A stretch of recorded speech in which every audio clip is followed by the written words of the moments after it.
Hello, welcome to another episode of our live stream, our journey to the Trinity. My name is shoot, my ID, oh, Steve. Yeah, I got kind of my um, my internet's a little bit weak, and so that's why this isn't looking normal here. Um, so okay, yeah, this is really weak internet, and let me see. Hmm. Maybe if I close these other ones, it'll be a little bit stronger. Hey, Crystal, how are you? God bless you. Peace. Shalom. Yeah, so can you guys hear me? I don't know. My internet is really weak, so I don't know if it's coming through. All right. Um, looks like the picture is frozen. So, hey, you can hear me though, huh? So, yeah, I just kind of had an idea today. What?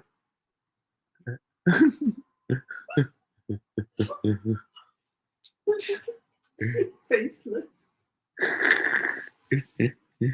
Yeah. Oh, shoot. You know what? A lot of people do their live streams with they do their live streams without their face showing. I'll pretend today that I'll pretend today that I'm somebody else, and there you go. Okay, I think that works out better. That way you don't got to look at my face. Yeah. By the way, you guys, I have a video about Pinky, and he went through it's a phase that pink monkeys go through sometimes, and yeah, it's called a deflation reinflation. It's a stage, kind of like a bar mitzvah of sorts for monkeys. So sorry, guys. I shouldn't. I forgive me. I'm not. I didn't mean to be racist there by saying that. So I'm joking, but it's kind of a rite of passage. There you go. It's a rite of passage for pink monkeys. And so, yeah, I don't think I'm going to be able to share that video with you today, but I will share. Please remind me if anybody is concerned about this. You guys, I know you're not going to remember anything I said tonight except for this. And tomorrow, next week, people are going to be asking about this Pinky situation. But yeah, I just want to do a little live stream today. I wanted to, it's called Why They Wouldn't Give Him a Pen. Okay. It's an interesting story in is an interesting story in the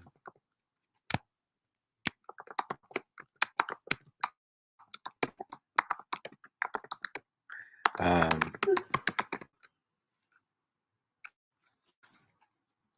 oops, one second here, please. That when Muhammad was dying, he asked,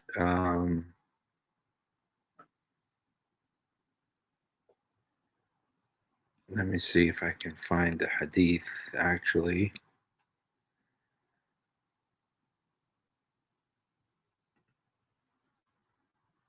Okay, let me just read here for you a little bit about the situation. What happened is Muhammad was dying, and as he was dying, he asked for a pen, and he said he was going to write something. He said, if you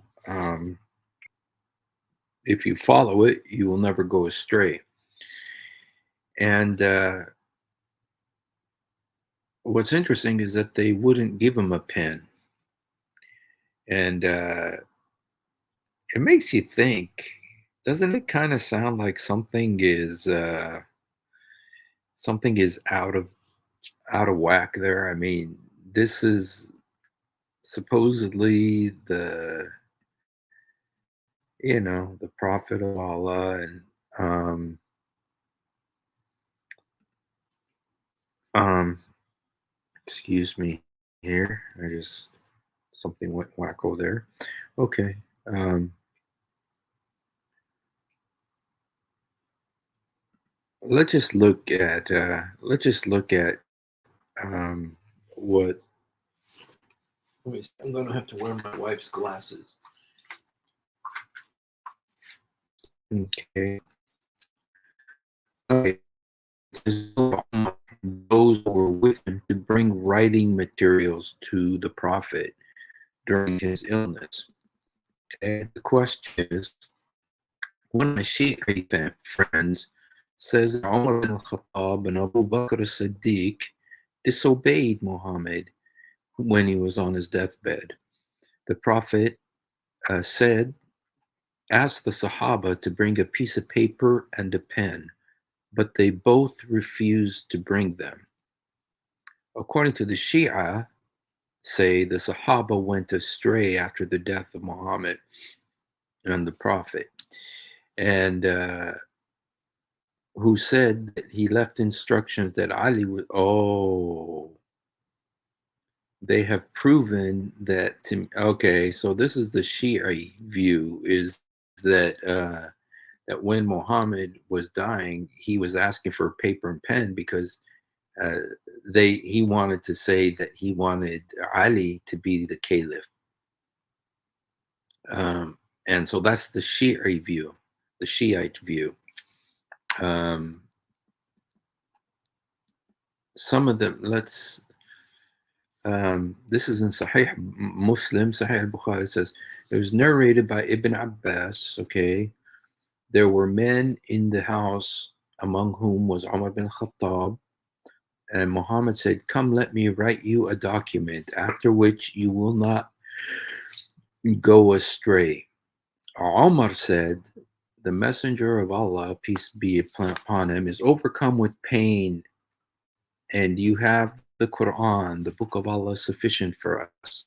The people in the house disagreed and they argued. Some of them said, come close and let the messenger write for you a document, after which you'll not go astray. Others agreed with what Omar said. When their debating and argument in the presence of the messenger became too much, the messenger said, get up and leave. Ubaid said, Ibn Abbas used to say, what a calamity when the messenger was prevented from writing that document for them because of their disagreement and arguing. Now that's in Sahih al-Bukhari and Sahih Muslim. Okay. Um, Now, there's a lot of questions here.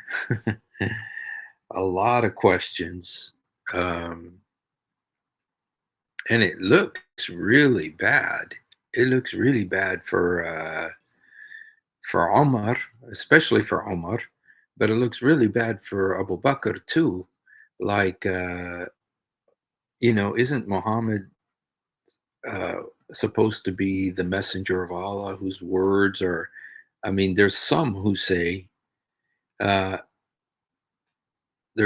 say, "Hey, Tiger." Um, some who say that Muhammad's words were the words of Allah because he was so perfectly in line with, his deity. And how could they at the end refuse him this? How could they at the end say that, um, um, you know, in front of other people too, and to where it's a Sahih Hadith? Yes, of course, Allah is but why would the Muslims leave this in their documents? Why is this permitted?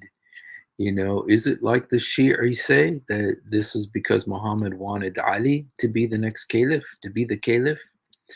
And okay, I'm going to read this to you. It's a little bit long, you guys, but It's from Manhaj Sunnah Nabawiyah.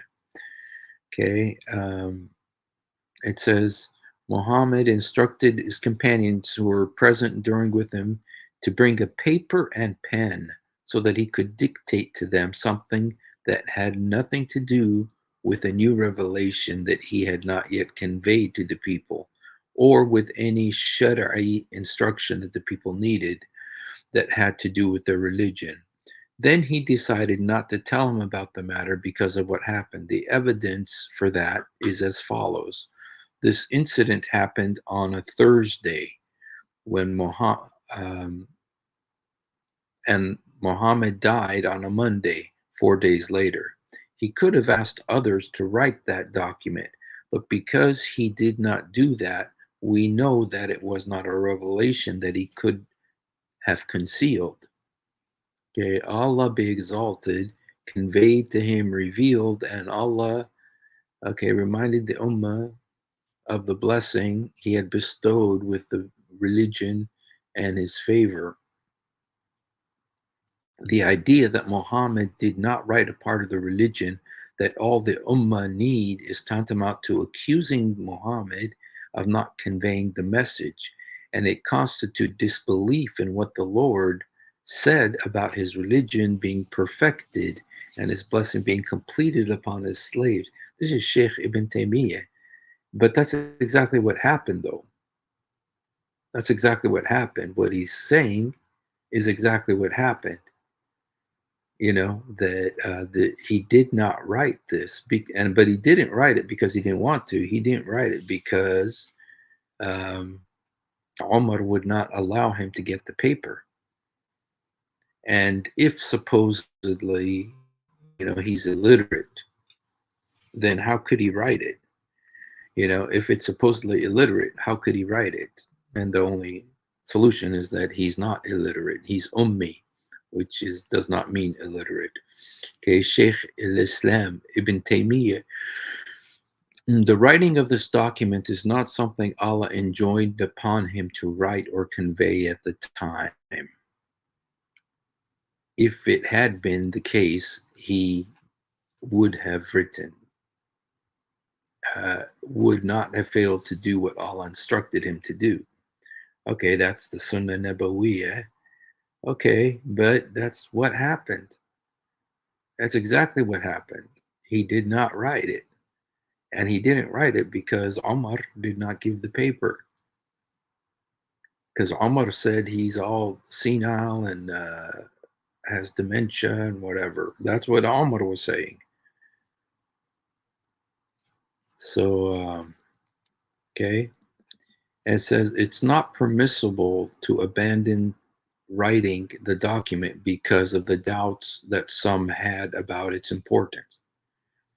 Listen to this. This is again, so it was not permissible for him to abandon the writing of a document because of the doubts that some had about its importance. If what he intended to write in the document was something that he was obliged to convey, Muhammad would have disclosed it and written it in a document, and he would not have paid any attention to the view of anybody, for he was the most obedient creation to Allah. Wow, you see, this is exactly what the point is. He's the perfect spokesman, the best creation. Um, so what anybody else said should not have mattered, but apparently it did because he didn't write it. He didn't get the paper, he didn't get the pencil, and he didn't get to write it. And this supposedly happened on a Thursday. He didn't die until Monday, meaning he had 4 days to write it, and he didn't. So, thus it is known that he decided not to write the document. The document is not obligatory, and it would not have contained anything of religious matters. But he said that if he writes it, you would not go astray. So, which is it? I think people here are talking about both sides of their mouth because they don't know what to say. This is what Qurtubi says. When Muhammad, they differed with regard to the understanding of his instruction to bring writing materials and what he really intended. Otherwise, they would all have hastened to fulfill his instruction. we have mentioned, what we have mentioned is supported by the fact, okay, it was proven from them that they took off their shoes during prayer because they saw, okay, without him instructing to do so. So, would such people have gone against an instruction if they believed it was part of the revelation? They far above doing such a thing. Therefore, some of them got up to bring a piece of paper as he had asked them, but others refrained, thinking that he was overwhelmed with pain or that his instruction was meant as a recommendation only. Hmm. Okay, that's a Qurtubi.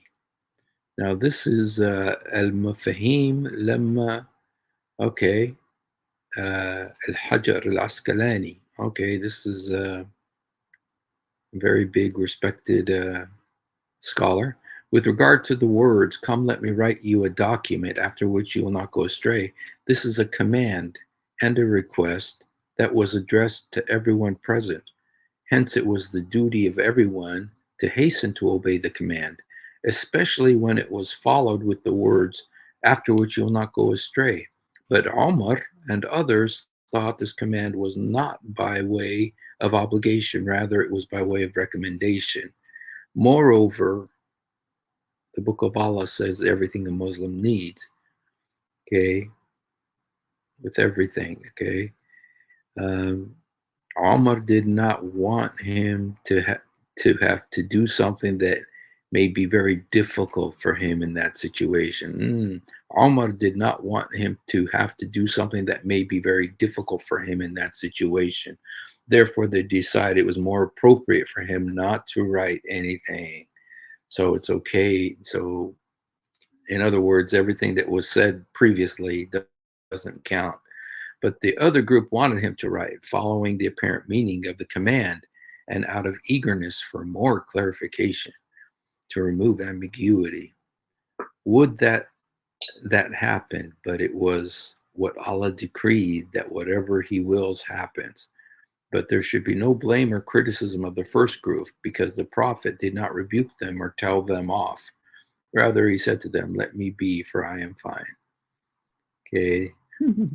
See, everybody's trying to explain this away, but then nobody seems to have a real good explanation here. This is Fath al-Bari about Sahih al-Bukhari. It was permissible for the Sahaba to differ concerning this document, despite clear instructions given to them concerning it, because instructions may be accompanied by indications that make them less than obligatory. It is as if there was something to indicate that the matter was not obligatory, rather optional. Therefore, they had different views, and Umar insisted on his view, for which he had circumstantial evidence that Muhammad had said without insisting. Okay, again, it seems like nobody has.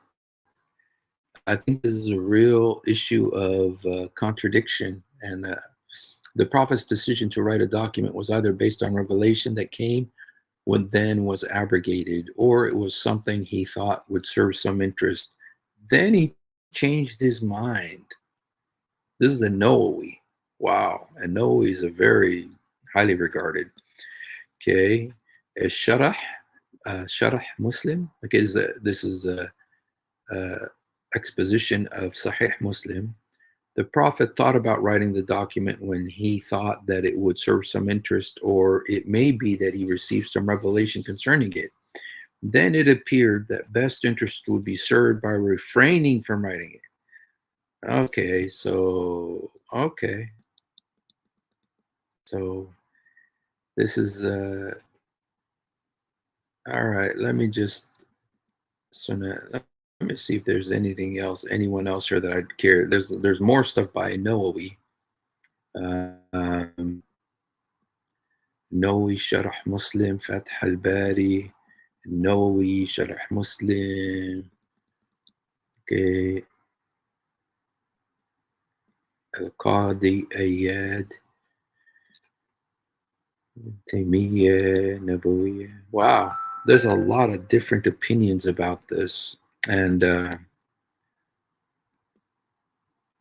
okay, these let's just this is the last one I'll read. This is a Nawawi. Okay, these words of Ibn Abbas, no doubt Umar was more knowledgeable and was senior to Ibn Abbas.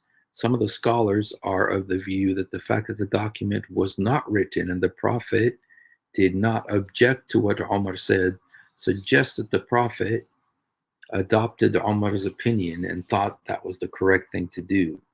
Hmm. Well, we do know that there are three situations. I did a video about this a few weeks ago about where Allah did accept what Omar said, in the situation of the veiling of women, in the situation of praying towards Mecca. And there was one other situation. There's three situations where Omar's opinion was later accepted as, was put into the Quran. And so, and Omar said, Allah agreed with me on three things. So, did Allah agree with him on this? I mean, Muhammad said, if you follow this, you will not go astray. And so they didn't give him a pen. So, you know what? I think it's maybe he had his pen and the goat.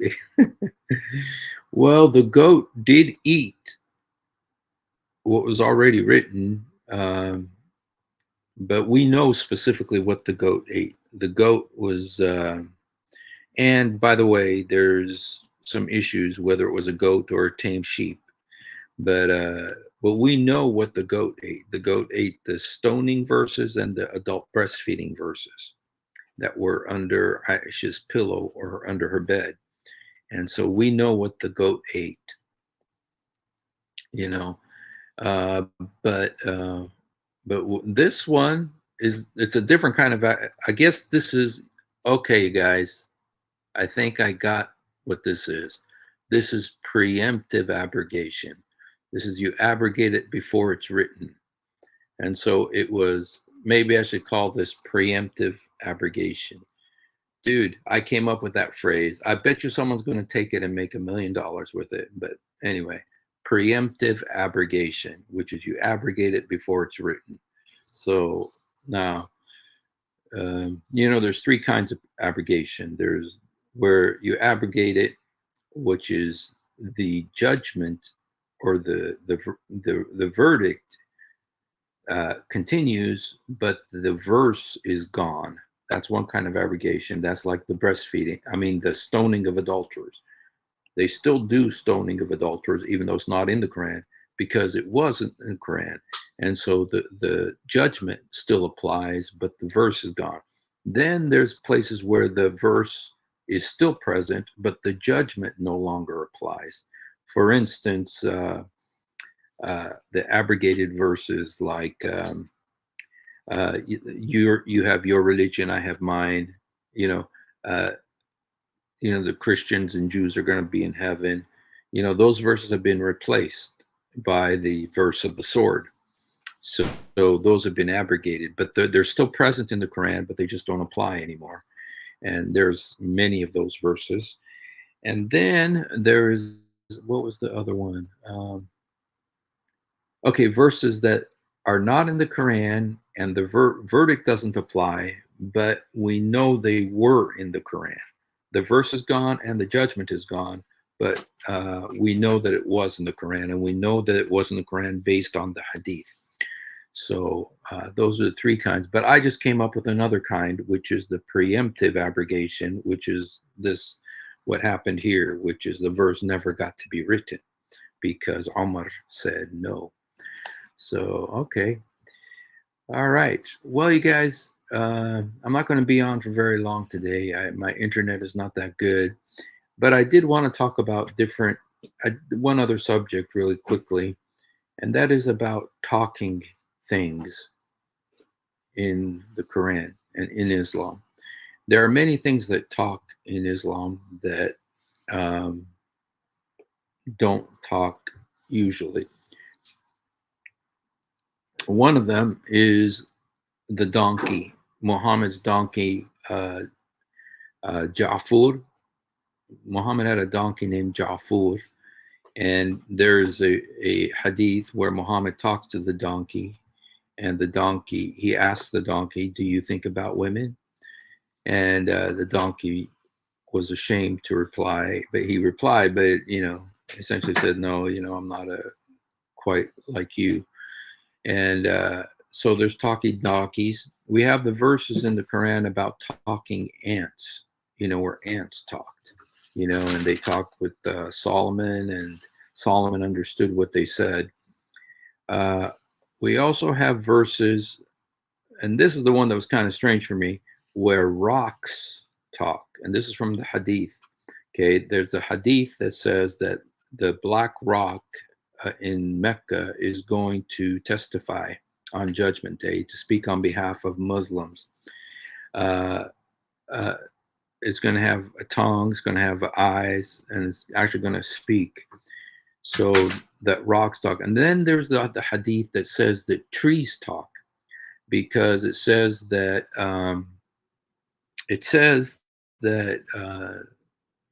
that the day will not come until the Jews are gathered in the land, and then a tree is going to say, "There's a Jew behind me, come kill him," and a rock is going to say, "There's a Jew behind me, come kill him." So, yeah, there. Andrew Martin put the verse here for us. It says, "Until they came upon the valley of ants, and the ants said, 'O ants, enter your dwellings, that you be not crushed by Solomon and his soldiers, while they perceive not.'" Okay, so there you have the talking ants. So anyway, and then of course, so we have rocks, we have trees, we have ants, we have donkeys, and all of these talk. Now we have the version. We do have in the yes, and Solomon heard it and he smiled. Yes, so he understood. He understood what was being said, and so anyway, we have these different talking things in the Quran, in Islam, that now some people say, well, in the Bible, the you have the serpent that spoke to Eve. Well, it's understood from that situation that Satan actually entered. Satan was speaking through that serpent, and and then there's a situation with the talking donkey with Balaam, which is doubtless where Muhammad got this idea from.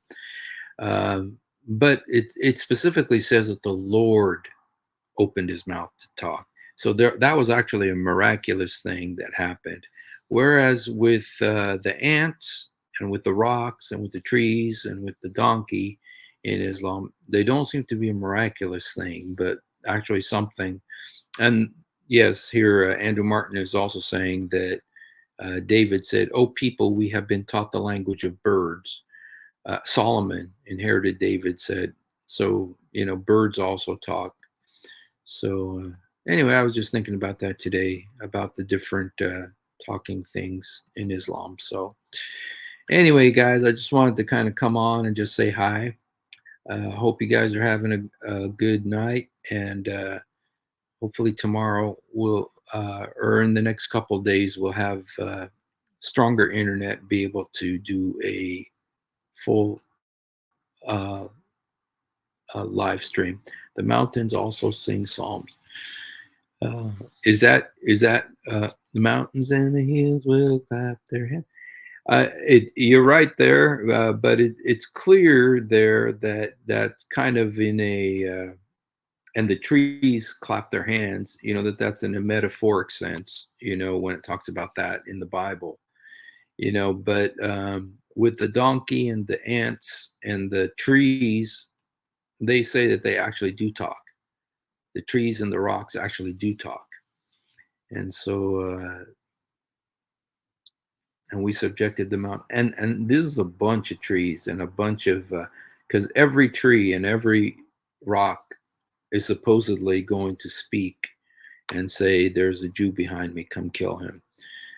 O mountains, repeat praises to him, and the birds as well. Okay. Oh, you're talking about it in Islam. Okay. Yeah, and if it is in Islam, then yeah, it is some kind of a well,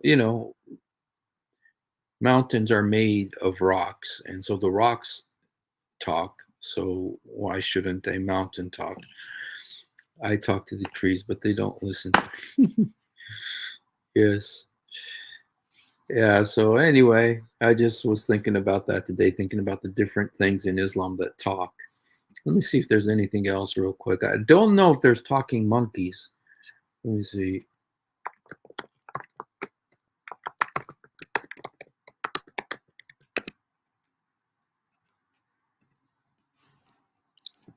Okay, speaking. Oh, wow. Something actually. There's actually a page, speaking objects from the world of Islam. Okay, and oh, does the pen talk in Islam? Does the pen talk when he says write, and then he says, "What shall I write?" or something? I don't know if the pen also talks, but the monkey that. No, I know there's a story of the monkey that fornicated, and those monkeys did surround it um, and stone it. But I don't know that it actually says that those monkeys talked. I don't know. I don't know if it actually says that those monkeys talked. We could look it up. Let's see if we can find that.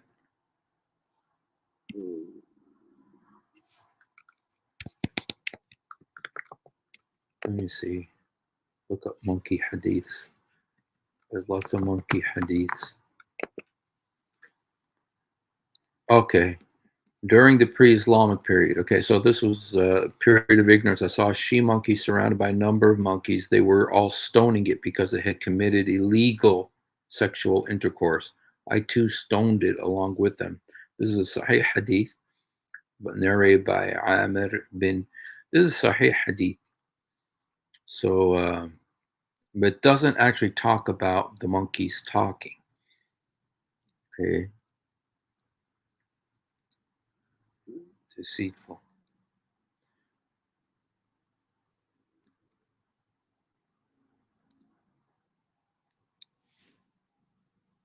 Okay. Okay, there's a bunch of hadiths about Allah turning things and people into monkeys and pigs and stuff. Ricky Zamora, Sharia compliant.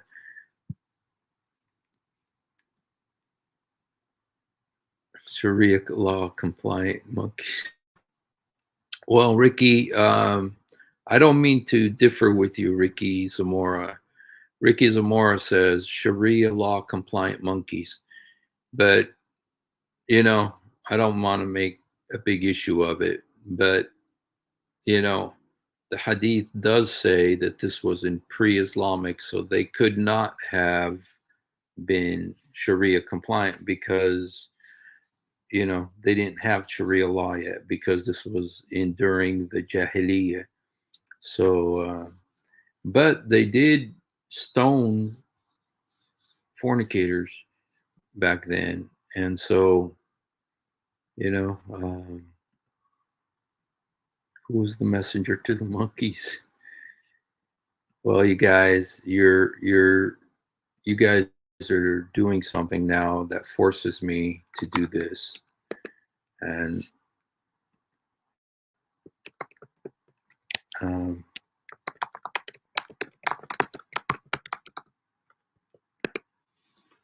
okay, this is your fault. You guys are the one that led me into this temptation.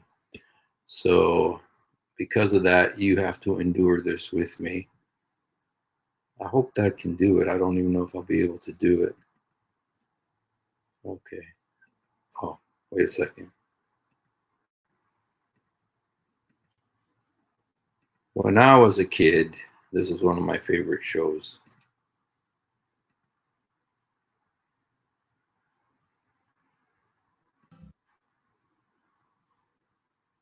Wait a second. I gotta wait for this commercial. Sorry, guys. Here we come. It always goes from everyone we meet. Hey, we're the monkeys, and people say we monkey around, but we're too busy singing to put anybody down. We're just trying to be friendly. Come watch, sing and play. We're the young generation, and we got something to say. Hey, we're the monkeys. Okay. All right, you guys. Somebody was saying something about monkeys. You like that too, Andrew? Yeah. You know what? That group was kind of made as the American answer to the Beatles, but they, believe it or not, I think they sold more records than the Beatles. They were so successful, and they were one of the biggest fake rock and roll bands. There was also the Partridge Family, made by the same people, and that was a fake band that sold zillions of albums. So anyway, but I felt that was kind of related to what we're talking about. So, all right, you guys. Well, shoot. And do we have any Muslims here? Oh, by the way, guys, I got this guy who wants to do a debate with me on the 17th. And let me see what the debate is about. It's his name is Shadi Shahad, and I think I think he may be related to me somehow. And hey, don't get me started there, because I could some of my favorite Partridge Family songs. So yeah. Wait a second. I want to show you the. Okay, Shadi Shahad. He says he wants to do a debate, and it seems like he's serious about it. I told him we'll do debate. So 5 minutes intro, 4 minute response, 3 minute response, and then 2 minute response, and the 3 minute conclusion. So it's not going to be that long. Let's see. He gave me, okay. The topic is Allah or Jesus. Who is the true God of Israel? Yeah. So, and this will be on Sunday, December 17th, around 4 o'clock. And then this is what's funny, you guys. This is what's funny. The guy said, "Do you want to have Kenny Bomer moderate, or would you like me to moderate, or would you like to moderate yourself?" Don't tell him. Don't tell him. But I have a dream. I have a dream to have Sam Shimon moderate.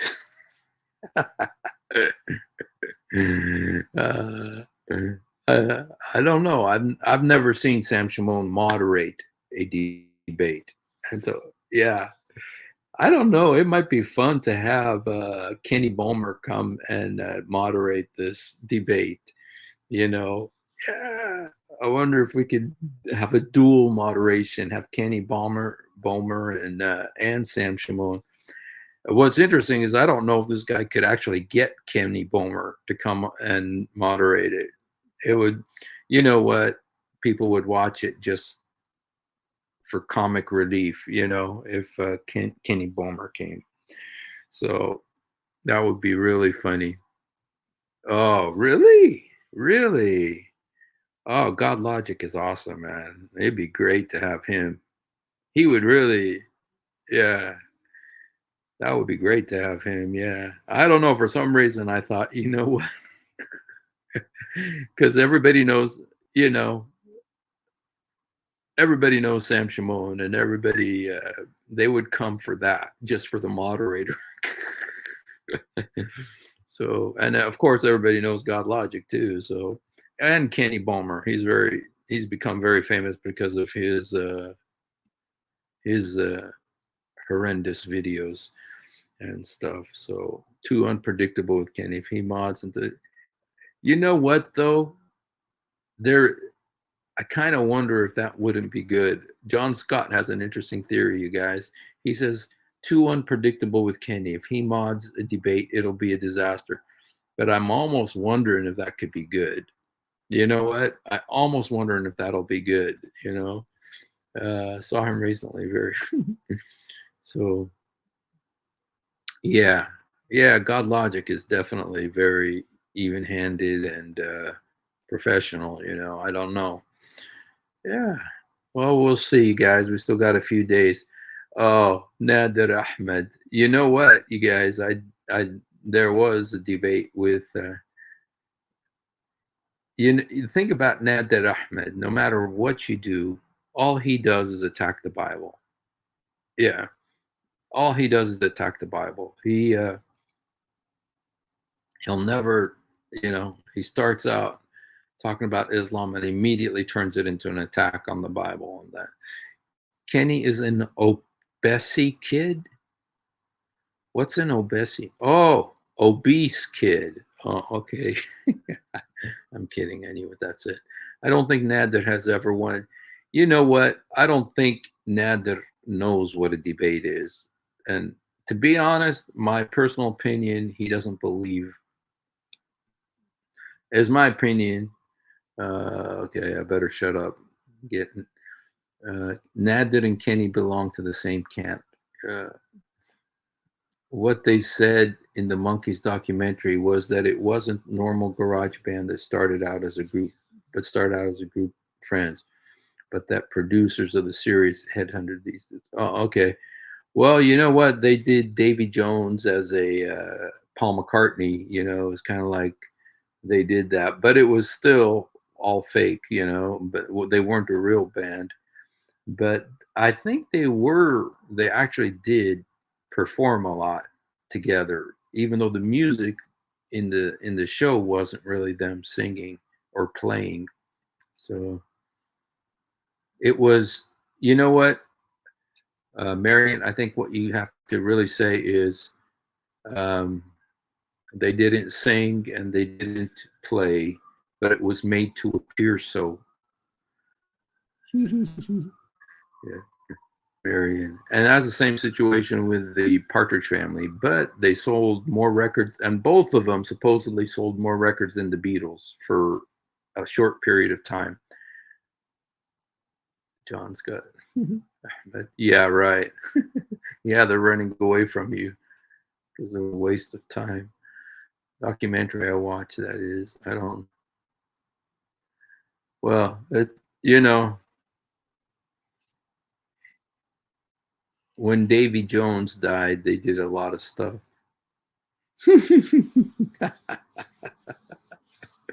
They didn't play and they didn't sing, but it was made to appear so. Yeah, that is the truth, though. In my case, it's not deception. It was made to appear so. The Partridge Family and the Monkees were both fake rock bands. That's why they don't give Muhammad the pen. They don't want to lose their. Well, that's possibly why. It was, like the Shiites actually say plainly. They say it was because Muhammad was going to say, "Let Ali be the the caliph," because Ali was married to his daughter Fatima. So that's what the Shiites say, is that it was. It was, but what everybody else says, Ibn Taymiyyah, Qurtubi, Nawawi, all of them, it doesn't make sense. What they say doesn't make sense. Um, it's the Shiite explanation sounds more plausible, but I have an even more plausible explanation. I think Muhammad was going to confess that it was Satan who came to him in the cave, because that's what he originally thought before his wife Khadijah convinced him otherwise. And I think Muhammad was going to confess, "Hey, dude, I made all this stuff up. This is all. Islam is not a religion. It's not from God. I made this up. I am Allah, and please flee this religion because you'll go to hell. You will go astray if you follow me." I think that's what he was going to say, and but Satan wouldn't let him write that down.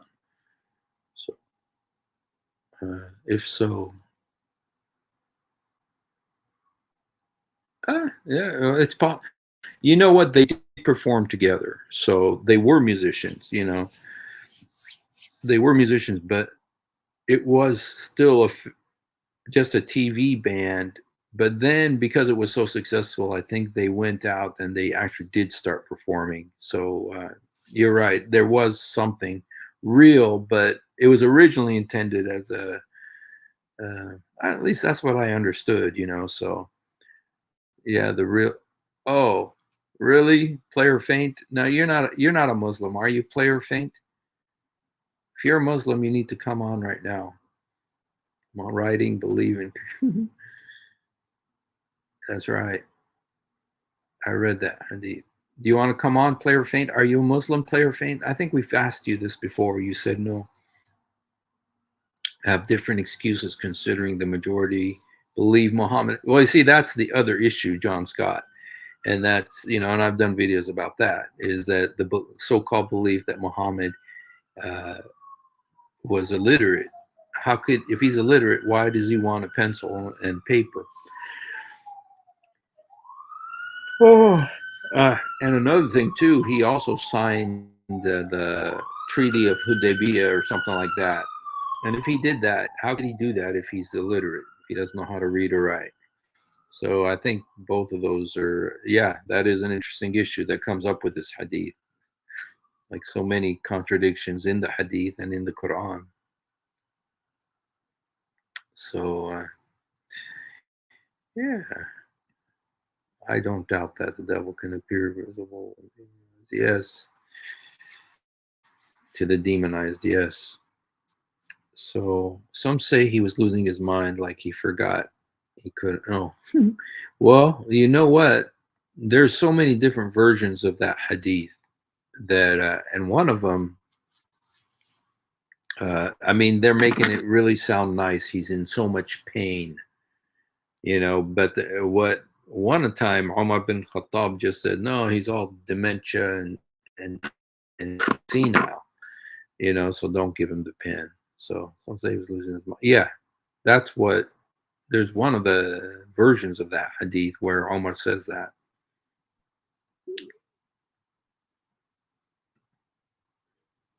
Couldn't read, or he forgot he couldn't read or write, yeah.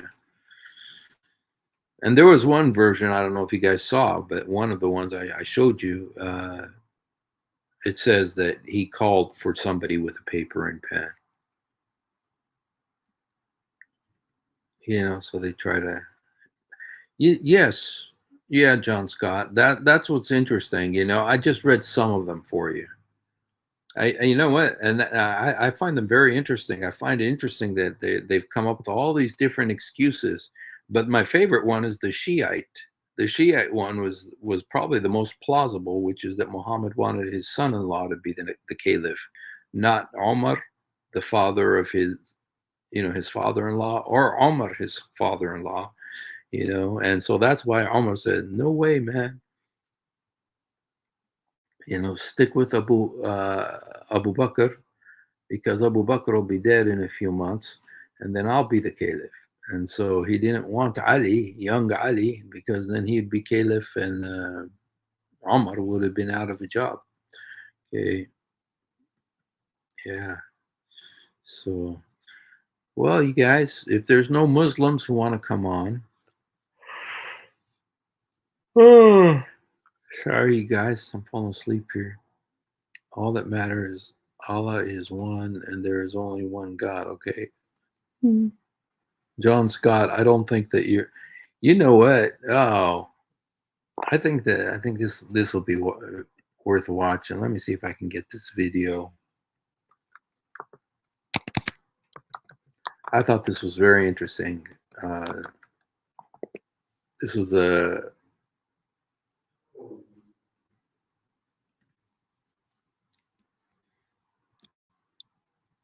okay.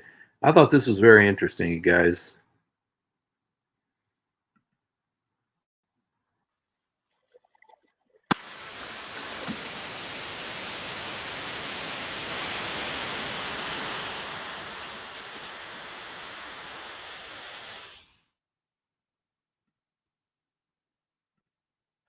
المجرب الذي كان جنديا على مدار التاريخ والذي يستعد إن شاء الله تعالى لتحرير.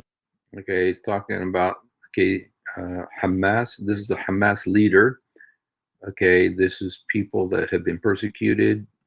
القدس وتحرير. They're ready to liberate Jerusalem. And okay, so this is Hamas representative saying we're ready to go liberate Jerusalem and the Al-Aqsa Mosque.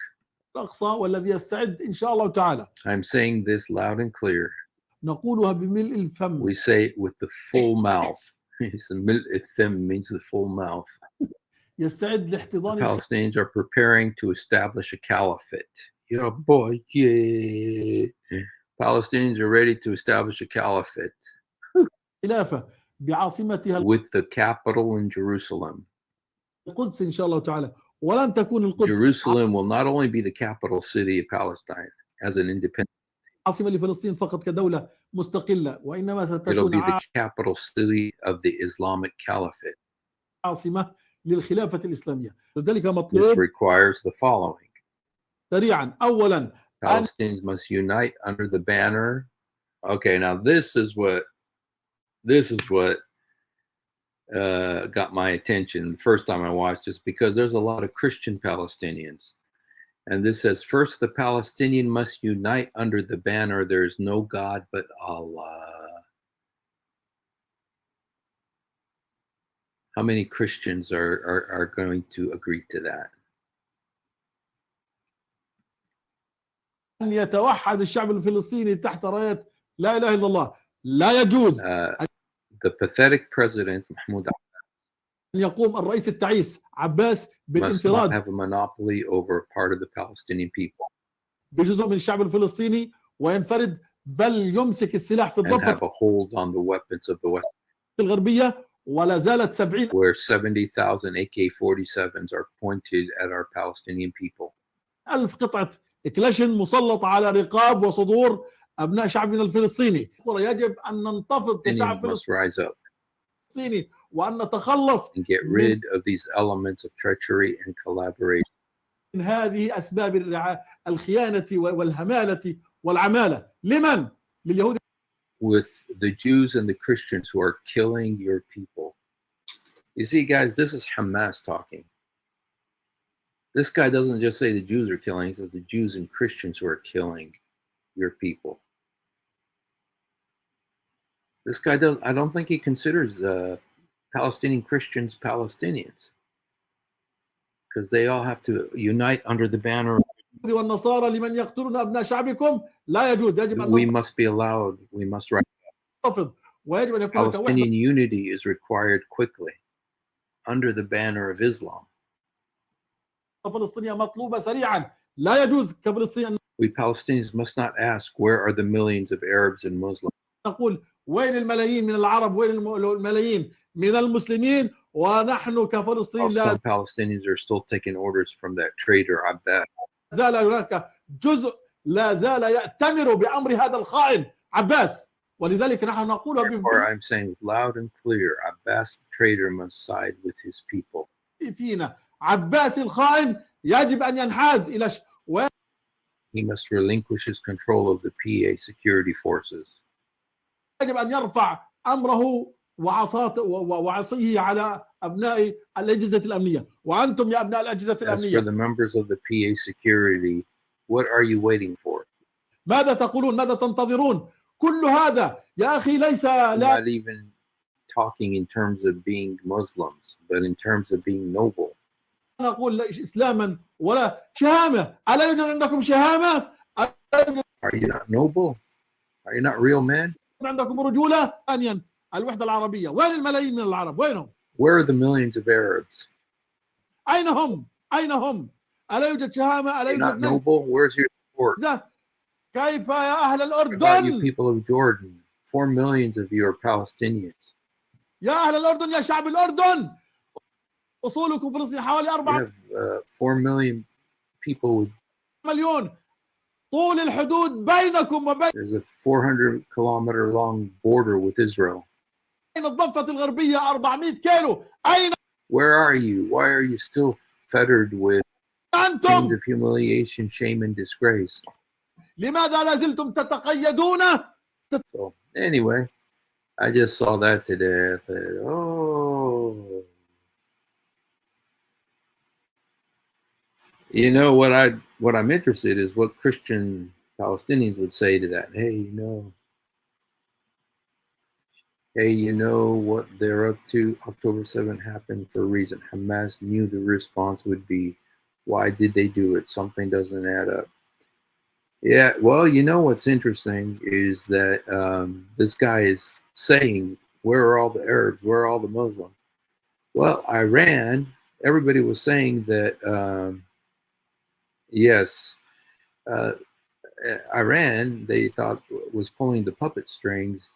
But, you know, one thing that is strangely absent from Gaza is Iran. They don't want to take part in this right now. They thought Hezbollah would come to the rescue, and Hezbollah isn't doing nothing. You know, they're firing a few missiles here and there, but they took such a big beating from Israel a few years ago that they know they don't want to do that again.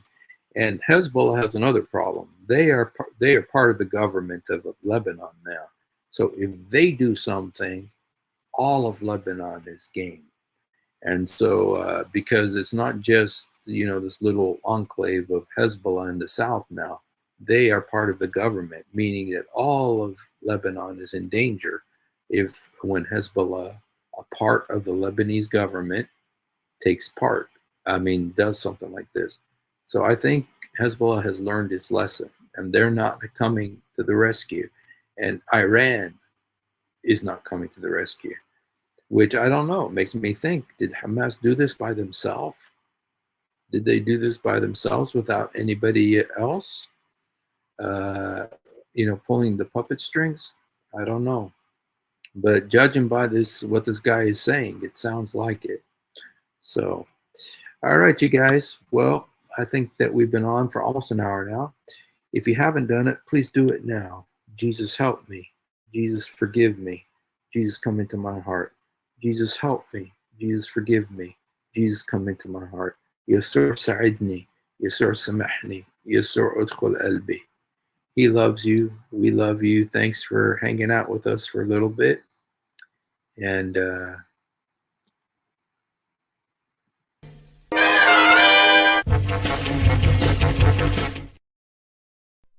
If you have ever wondered why dull apologists lie so much, it's because on a rare occasion that they tell the truth, this happens. One of the reasons I accepted Islam was the scientific miracles.